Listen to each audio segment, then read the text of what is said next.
Hello, everyone.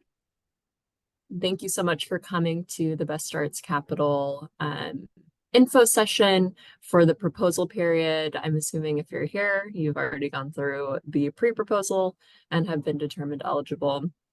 My name is Kat Ratajczak, and I am the program manager for Best Starts Capital. So today we're going to go ahead and give a little overview of Best Starts Capital itself. We'll talk about the RFP that's open right now for Priority 1. So I'm sure you're already acquainted, but just give a little more background, talk about timeline and criteria. And then the real sort of focus here is giving folks an opportunity to ask questions and get those answered. So what is Best Starts Capital?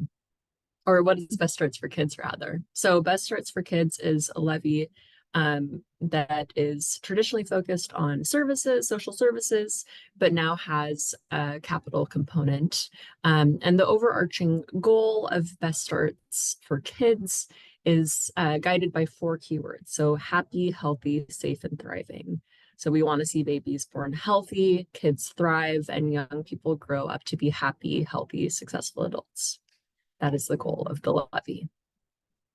Best Starts Capital specifically is a new program under the levy renewal, which we call BSK 2.0. And we provide contracts for renovation and new construction of facilities, specifically that serve low-income children and BIPOC communities, among some other priority communities that we can talk about later in this presentation.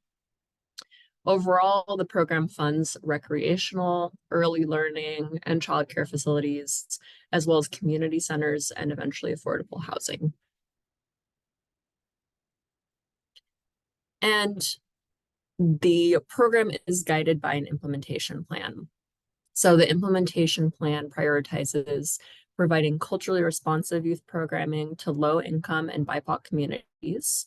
There's a focus on geographically dispersed projects, so serving communities all around the county, and then a focus on facilities that are multi-use, intergenerational, and located in rural or low-income areas. And we can talk more about those definitions later if there are any questions around that. Overall, within the implementation plan, there are 4 priorities that guide BSK Capital. We're here today to talk about Priority 1, which is new construction or renovation of property for specifically community or recreational centers. Priority 2 was funded earlier, so last year, and that had a focus on renovations and repairs to existing multi-use community centers, early learning centers, childcare, or recreational facilities. So really a focus on critical health and safety repairs there.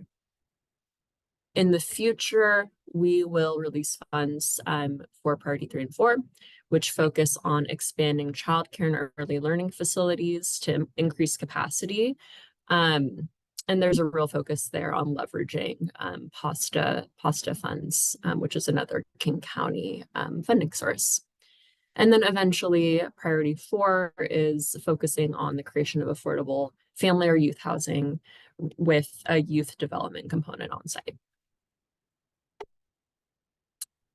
But what we're here for today is Priority 1, and the purpose of Priority 1 in this RFP is to fund new construction, renovation, or capital planning grants specifically for community or recreational centers. So we all know what, or we may all be more familiar with new construction and renovation, but I just want to give a definition to capital planning grant because it may be a bit more new to folks. So the capital planning grant focuses on funding everything before ground is broken, right? So everything pre-development. That can include a wide breadth of activities. So anything from site research and selection, due diligence and feasibility. So, tests of your land, scoping and cost estimating, public outreach and engagement, bidding, architecture work, and permitting and inspection. So this is not a comprehensive list, but this gives you a good idea of what a capital planning grant covers.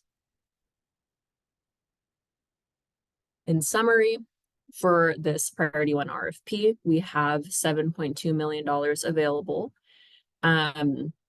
It was released on the 18th. The pre-proposal date has passed. Those were due on the 8th of January, and those were reviewed, and projects were determined eligible or not eligible in early February. The proposal due date is March 20th, so we're currently in the proposal period. And there are some funding request limits. So in our implementation plan, it is outlined that folks can ask for up to $5 million for construction projects. So that's new construction and renovation, and up to $100K for planning grants. So here is a high-level timeline. It's a bit of an overwhelming slide. There's a lot of dates here, but I want folks to just be aware. Again, this is also available, of course, in Zoom grants on the RFP. But feel free to take a screenshot as well. But so the pre-proposal period is complete, and we're now in the proposal period. Here we are today at the info session. And the final day to submit questions via Zoom grants for this proposal is the 6th of March. The final day to initiate a request for technical assistance is the 13th. The proposal will be due on the 20th at 2 p.m., the 20th of March at 2 p.m. And following that will be a review process, so March through late April. At this time, we anticipate notification of awards in summer 2024. So that's a high-level timeline for the next few months of what this process looks like. So minimum qualifications, again, the pre-proposal period is complete. So that really sort of focused on sorting eligible projects from ineligible projects. So folks that have been determined eligible meet all these minimum qualifications. So you're a community center, or a recreational center, you're within the funding limit, you own or lease the site, you're located in and serve King County, right? So we're probably all familiar here with those minimum qualifications. I do want to go over the desired qualifications because these are sort of factors that may bolster your application, right? So desired qualifications for this RFP: applicant runs a facility that is multi-use, intergenerational, or has outdoor covered space. So those are things that we look at in applications as a plus. You can assemble a design, architecture, engineering, and/or contractor team and can provide narrative explanation on your experience there, as well as sort of demonstrated ability to manage a construction project or have financial systems in place to track your incomes and expenditures for the project, as well as performance measurements. Some other desired qualifications would be if you have within your funding sources POSTA funds or other capital investments from the county or the state, and are leveraging those within your budget. Another desired qualification would be that you host culturally responsive programming and/or permanent low cost or free programming for low-income households. We can talk a bit more about what culture responsive programming means for this program, but it is also available in the glossary of the RFP itself. So we have a list of definitions for multi-use, intergenerational, outdoor covered space, culture responsive, right? So just wanting to orient folks to what that means for the program. Beyond that, there are also some ineligible activities. So we ask that folks do not submit requests for the following. So one would be non-construction materials and equipment. So the example that I sort of give for this universally in info sessions and in general questions that I'll get is, perhaps you have a community center that you are building a computer room for. We would fund the construction for the computer room, but we would not fund the computers within the computer room, right? So non-construction materials and equipment. We also, as a program overall, do not provide retroactive funding.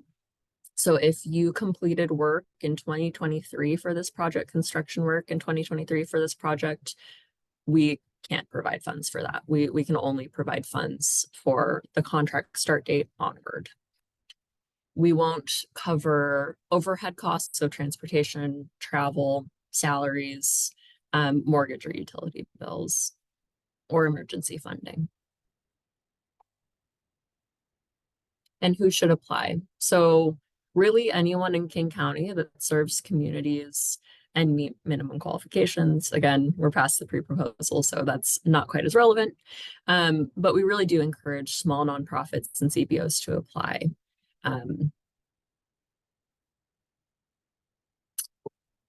Just to tie it all back together, once your application is submitted, we will go through a scoring and review process with a panel of subject matter experts. And this is the scoring guide that guides the review process. This is made available as well as further narrative explanation to folks within the attachments section of Zoom grants. But I just want to bring it to your attention that we take a scoring approach of multiple categories with a weighted approach, right? So certain components of the scoring guide are more heavily weighted, specifically a commitment to equity within the project, more heavily weighted than other aspects. And that's really just a way for us to parse out projects that are aligned with our priority areas for the program, as is outlined by our implementation plan. And in a whole package, what will you need to submit? So you've already submitted your pre-proposal questions. Beyond that, you will need to submit your proposal questions. It's a list of application questions that help us get to know your project and alignment with our program. We also ask that you submit and are required to submit timeline and budget for your project, organizational financials and an org chart, staff resumes, site control, which is outlined within the RFP around the specifics for what that looks like, a site plan, and site photos. It sounds like a lot, but ultimately for a capital project, we need this information to best understand your alignment, the project feasibility, and get really a complete picture on what the project looks like. So how to apply? So you've submitted a pre-proposal in Zoom grants. Now you will need to submit your full proposal and attachments. We really encourage you to read the complete RFP document in Zoom grants and look at those attachments in the library prior to answering all of the questions within the proposal. Proposals will be submitted via Zoom grants or via email at the email listed on the slide. And we really do urge you to submit materials early, to check Zoom grants often to ensure that your proposals are delivered, because we do not accept any late applications. And then, are there any technical assistance providers here? Awesome. Hi. So technical assistance is available for this program, and TA providers can help you with your application. They aren't grant writers, but they can help you navigate your proposal. And I see two are here right now. So if you guys want to go ahead and introduce yourself and give a little spiel about TA, which is very awesome, that would be great. Hi, everyone. I can start, Catherine. My name is Mary Yan Chung. I'm with Reimagine Collective, and we are one of 8 technical assistance consultants here to support you in successfully completing your application. I always say I really appreciate King County for this amazing service that they offer, which is free application assistance to support organizations in applying for the RFP. And really the main reason is to eliminate any barriers that might prevent groups like you all in seeking government funding. So as a TA consultant, we can assist you with like determining the fit. We can help provide guidance on how best to answer the questions. We can support your application development, including like editing and budgeting reviews. But we're not grant writers for this project, right? So we cannot just write the grant for you, but we can walk with you hand in hand in completing a successful application. I'll hand it over to Catherine, and I'll also put it in the chat, a link to find a listing of the TA providers that you can work with. Good luck, everyone. Fantastic orientation to what we do. Thanks, Marianne. And I'm Catherine Berenti. Glad to see, a few of you on this call. I'm with Berenti Consulting. I'm under the Crux umbrella, and one of several of us who all do really great work in supporting you all. The only other things I would add to think about is reach out to us if you want to leverage our assistance. Reach out early. Assume whether you're super expert grant writer or relatively new to this, I recommend people assume they're going to go through at least 2 drafts, probably 3, to get a really tight story that you want to tell. And if we are working together, that gives us that arc around planning so that we can, we read as fresh eyes. You know what you want to do in your organization like the back of your hand. We help you tell your story to people that don't know you very well. And so it's a real advantage, I think, in having us support you in telling the story that you want to tell so you are most competitive in this application. So reach out to any of us. Happy to help in any way. So, and also good luck. Awesome. Thank you both. Really appreciate it. Yeah, it's a super awesome resource for folks. So really encourage folks to check in on that. And that list of providers is also available in Zoom Grants. So if you lose the link in the chat, it is there for you to reference. So with that, I want to open the floor for any questions that folks may have. I'm going to go ahead and stop sharing my screen so that I can see if there's anything in the chat as well. Brian, I see your hand up. Hey, good morning. Thank you so much for your time and for sharing this information with us. My question is a slight technical question, but in terms of the attachments that were required to upload to Zoom Grants, I see that we're under applicants' financials. They're asking for most recent audited financial statements. That's fine. General ledger and balance sheet. Do you just want the most recent full year? That would be fine. Yes. Okay. And if you submit, some financial information we need more from you, we will reach out to you and ask for it, but that should be fine. Okay, and just one quick follow-up.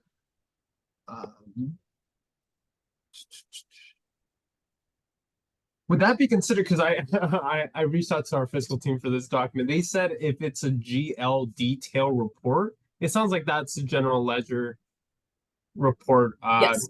Okay, just wanted to confirm. And yeah, cool. And then I'll make sure it's for this most recent full year. Thank you so much. Appreciate it. Sure thing. So I see a question. Oh, and the Dave responded to it. Yes, the recording will be sent out to folks. Any other questions? And you can also just come off of mute if you don't want to raise your hand.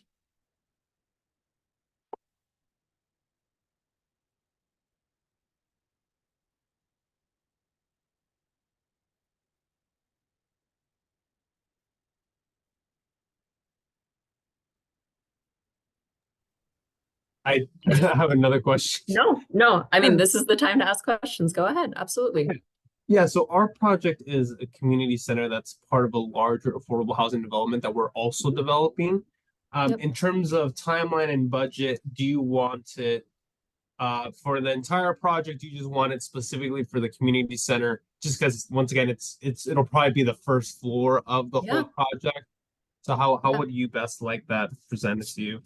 Yeah, so I would say it would be helpful to have a high level understanding of the project as a whole.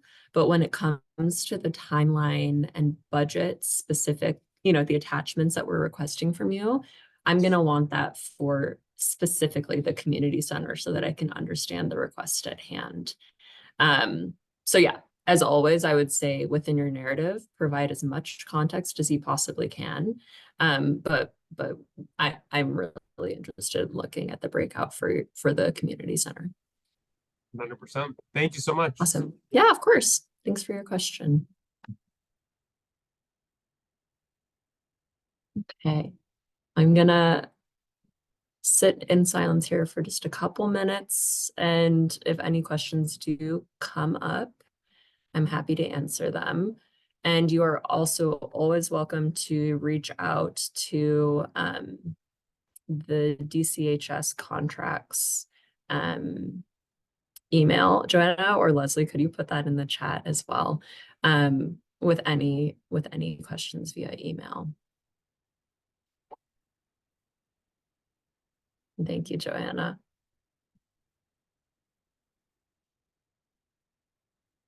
Okay. Well, if there are no further questions, thank you so much for taking the time to be here today. And we will end early. And I will send out the recording today or tomorrow. Okay. Thank you, everyone. Have a lovely day.